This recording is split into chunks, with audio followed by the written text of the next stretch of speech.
of anyone in our industry, and that is the value of drugs that will come off patent this year or next year and in the coming years.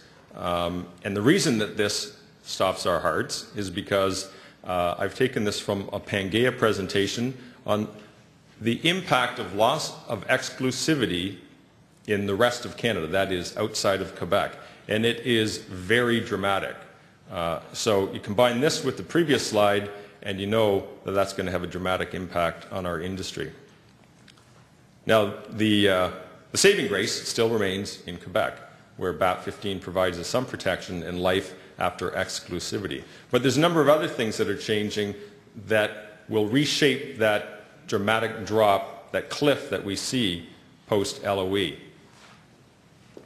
So if you're a product manager or you're on a life cycle team, depending on which group you represent, this is a myriad of things that you have to look at and consider when you are mapping out a plan for a product in the context of life cycle strategy, pre-NOC, post-NOC, post-LOE. And these elements continue to change and take on varying degrees of importance.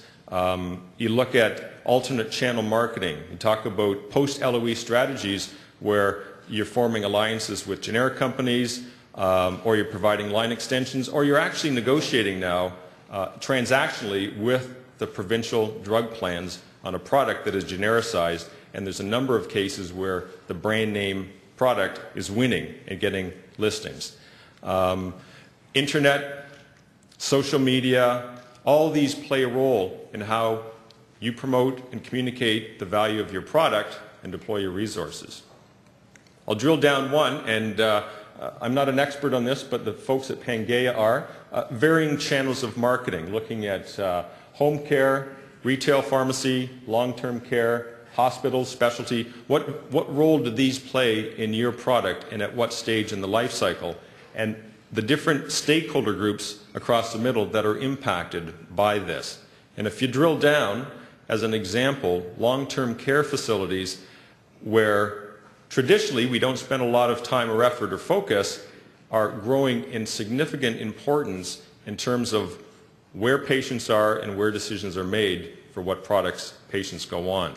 And this is an area of interest that, as I said, I'm not an expert, but you may want to talk to the folks at Pangea if you want more information on that. Is your product a commodity? 50% of the products are considered commodity now, and we may not look at it like that, but certainly the payers do, influence groups that we're talking to, and are you prepared to address your product appropriately if it falls into this category?